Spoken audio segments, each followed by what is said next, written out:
Okey, yang terakhir adalah pokok xerophyte. Okey, tumbuhan xerophyte. Tumbuhan ini, tumbuhan xerophyte, dia hidup pada persekitaran yang kurang air pula.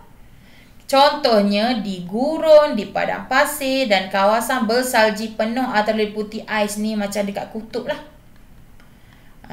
Okey. Tapi yang lebih glamour ini dua. Okey, contohnya adalah kaktus dan tumbuhan sukulen. Okey, tumbuhan sukulen ni macam mana? Tadi saya kabarkan daun sukulen tu macam mana. Okey, kita tengok ciri dia ni ya. Okey, daun sukulen ni dia tebal. Daun sukulen, batang sukulen dia tebal-tebal. Okey. Duri pada batang dapat mengelakkan kaktus daripada dimakan haiwan. Okey, ini adalah adaptasi dia. Daun jadi duri. Ni daun terubah suai menjadi duri. Okey, jadi bila dia jadi duri, dia kuranglah air dah, tak ada stoma lah. Bila tak ada stoma, tak adalah kehilangan air melalui transpirasi. Dan daun jadi duri sebagai perlindungan daripada dimakan haiwan. Haiwan bukan nak makan sangat dia, haiwan nak minum air yang ada dalam batang dia ni. Okey. Dan daun yang tebal, daun sukulen, batang sukulen mengekalkan kandungan air. Maknanya banyak dia boleh simpan. Kalau awak tengok daun sukulen yang glamour adalah daun aloe vera. Okay, kalau awak potong aloe vera tu, awak tengok dia ada gel kan, gel cecair gitu.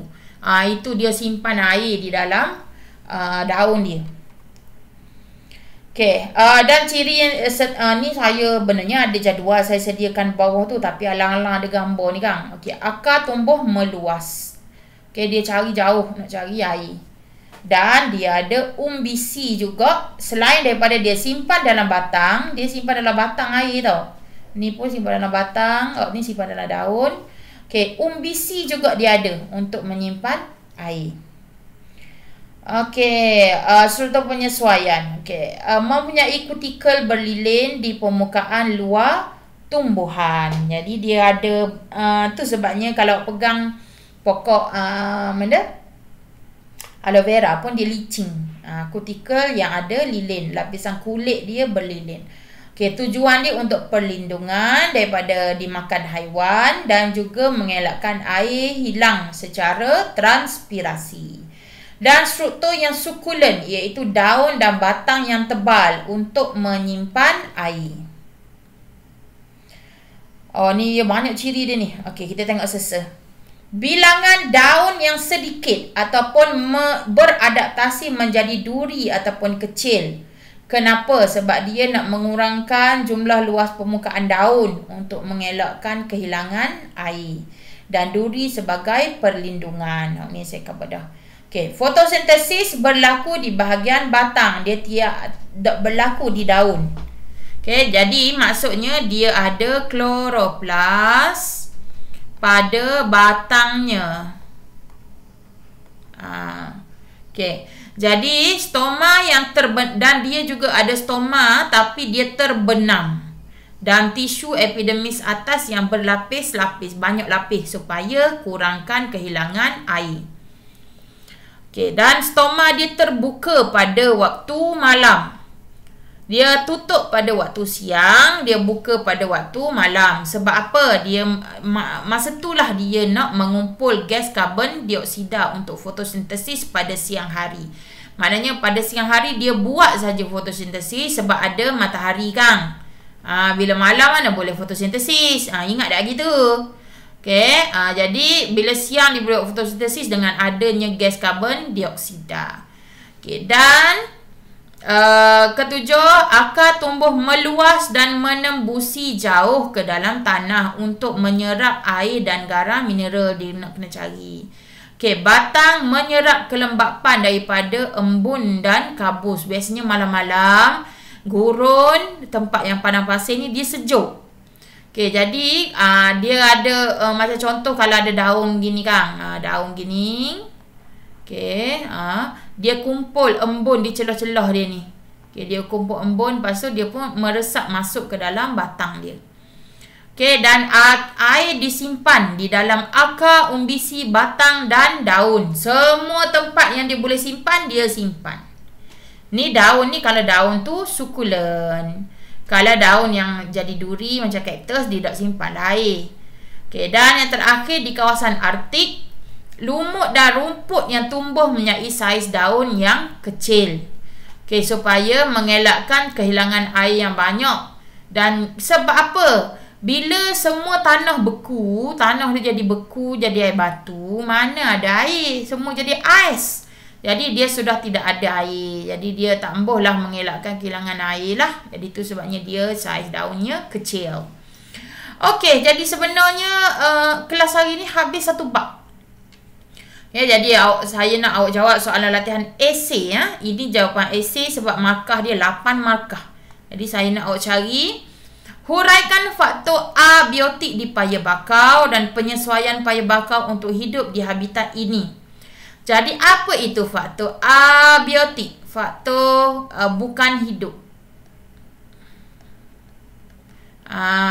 Ni benda. Awak kena cari ni. Benda ni kita tahu dah, belajar daripada masa zaman sains lagi. Faktor-faktor bukan hidup. Contoh ialah saya bagi contoh air. Benda bukan hidup. Apa benda faktor abiotik yang diperlukan oleh tumbuhan untuk hidup? Jadi apa faktor-faktor dia? Benda lain lagi. Okey, jadi untuk menjawab 8 markah, awak mesti kena sediakan sekurang-kurangnya 3 faktor abiotik. Sebab ada 3 faktor abiotik. Bila awak senaraikan 3, ada 1, 2, 3 markah dah situ. Kemudian faktor abiotik apa pula pokok tu buat? Paya bakau, di bakau tu pokok tu buat apa? Maknanya awak cerita satu faktor abiotik. Okey, contoh faktor abiotik pertama ialah air. Okey, faktor abiotik pertama ialah air. Okey, ni dah dapat 1 markah.